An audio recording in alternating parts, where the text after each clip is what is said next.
जय जगन्नाथ मु आकाश आप देखुं Odia prime star YouTube channel. तो आज मुझे एमती किसी नुआ अपडेट नहीं आसी मैंने ओडिशा रे दरमा को नहीं बड़ अपडेट कर्मचारी और एमएलए दुहे नुआ खबर रही सारी जे ओडिशा रे एबे दरमा को नहीं बहुत चर्चा चली। तो से सरकारी कर्मचारी पेंशन रो राजनेता समस्त दरमा संबंध नूतन खबर आसूची। यही खबर लोक मान मध्य बड़ चर्चार विषय हो पड़ी। तो से यार विषय आम फुल अपडेट जाना ता पूर्व जदि भी आपन को भिडियोटी भल लगे निश्चित भाव में भिडियो को गोटे लाइक करके चैनल को मध्य सब्सक्राइब करने कारण जिते बड़े जहाँ लाटेस्ट अपडेट आसब आपण मैंने से अपडेट सर्वप्रथम पाइपर। तो चलते प्रथम से अपडेट पर आम देखो प्रथम इस जगह आपण मैंने समस्ते देखिपारे पॉइंट नंबर 1 रे आपण मैंने जापारे मैंने कौन रही पॉइंट नंबर 1 रे रही कि आपणकर जो कंडीशन टी माने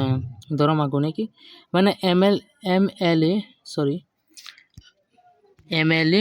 एमएलए दरमा वृद्धि पछकू नेले सरकार माने ये जो एमएलए को दरमा रही माने वृद्धि होता माने बढ़ी जो दरमा गुड़ाक बढ़ी से दरमा को पछकू नहीं सरकार। यार विषय जाना प्रथम आसतु एमएलए दरमा विषय कथा 2025 मसीह ओडिशा विधानसभा एमएलए मान दरमा वृद्धि बिल पास होता। यही बिल अनुसार एमएलए मान दरमा प्राय 3 गुणा वृद्धि होगाकू 1.11 लक्ष वृद्धि 3.45 लक्ष पर्यंत थिला। प्रथमे देखंतु ए जगह आपन को कहूची माने आपन देखि पादबे 2025 मसीह जो ओडिशा रे विधानसभा एमएलए मान दरमा वृद्धि होगाकू जो थिला वृद्धि जो बिल पास होइदिला। तो यही बिल अनुसार एमएलए मान दरमा प्राय 3 गुणा वृद्धि होगाकू थिला किंतु 1.11 लक्ष वृद्धि वृद्धि 3.45 लक्ष पर्यंत थिला। ये जगह आपण मैंने बुझिले कौन ये जगह आपन को कह जो एमएलए दरमा विषय मैंने 2025 मसीह जो ओडिशा विधानसभा एमएलए मान दरमा वृद्धि मैंने बढ़िया को नहीं किसी अपडेट मध्य दिला किंतु सही बिल अनुसार एमएलए मान दरमा 3 गुणा वृद्धि होगाकू थिला किंतु 1.11 लक्ष वृद्धि 3.45 लक्ष पर्यंत पहुँची सारी। यह सहित मुख्यमंत्री मंत्रिमंडल और स्पीकर दरमा सहित बहुत वृद्धि पाइबाकू थिला। पेंशन 30,000 रु 80,000 पर्यंत बढ़िया प्रस्ताव थिला किंतु यहाँ पर जनसाधारण मध्य असंतोष देखा देइथिला। लोक माने प्रश्न करथिले माने इस जगह आपन को कह फटाफट मुख्यमंत्री मंडल स्पीकर दरमा जो बहुत वृद्धि होगाकू थिला जो मंत्री मान दरमा वृद्धि होगाकू बढ़िबाकू थिला किंतु तांकर पेंशन 30,000 रु 80,000 पर्यंत बढ़िबा प्रस्ताव थिला से जगह किंतु यहाँ पर जो जनसाधारण मध्य असंतोष देखा देइथिला। ठीक से परे लोक माने किछि प्रश्न करदिले कौन कहिदिले से माने प्रश्न करदिले जे जेते बेले साधारण कर्मचारी और श्रमिक माने दरमा वृद्धि अपेक्षा कर एमएलए मान दरमा कहीं बढ़ा जाउछि माने से जगह से माने कहिदिले जेते बेले साधारण कर्मचारी मानकर श्रमिक मानकर दरमा वृद्धि अपेक्षा कर अपेक्षा कर किसी समय वेट करा पड़ुछि ताहले एमएलए मान दरमा कहीं एते बढ़ा जाउछि बोली किछि कंडीशन रखिदिले किंतु एही लोक मत को सरकार एबे बिल पछकू नेबाको निष्पत्ति नहीं। यह ओडिशा राजनीतिर बड़ परिवर्तन भाव में देखा जाइए किंतु यह को नहीं माने सरकार जो अपडेट टी आनी माने जो नियम टी रखी माने से एमएलए मान दरमा वृद्धि होवार संभावना थिला किंतु एबे कमी जाइए वृद्धि होवाटा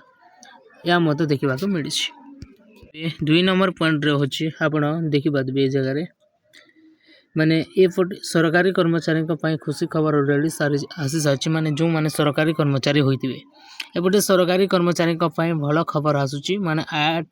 आईटीएच पे कमिशन को लेकिन माने जो आईटीएच पे कमिशन मध्य रही अष्टम दरमा कमिशन को लेकिन है चर्चा आरंभ होची किंतु ओडिशा सरकार एबे विभिन्न विभाग जिला कलेक्टर मान ठारू मतामत नेउछंती माने विभिन्न जिलार किछि कलेक्टर मान ठारू किछि नुआ मत मध्य नेउछ। एबे रही आपनकर 3 नंबर पॉइंट रही डीए माने डियरनेस अलाउंस वृद्धि महंगा रे सहायता माने जगह कह जो बढ़िबा एवं महंगा को लेकिन किसी सहायता रही देखो दरमा वृद्धि सहित डीए वृद्धि मध्य बहुत जरूरी माने जो दरमा रही दरमा वृद्धि बढ़िबार निवेश को लेकिन डीए भी यार किसी वृद्धि हबार किसी बहुत जरूरी बोली कहुच्छे जगह ता सहित 2024 डीए प्राय 60% पर्यंत पहुँचवा आशा करुच्ची डीए 60% पर्यंत पहुँचवा बोली आशा करा डीए कौन देखो डीए कौन यह हूँ महंगाई अनुसार दरमारी जोग होता अतिरिक्त राशि मैंने ये जगह कहुच्छे डीए माने जो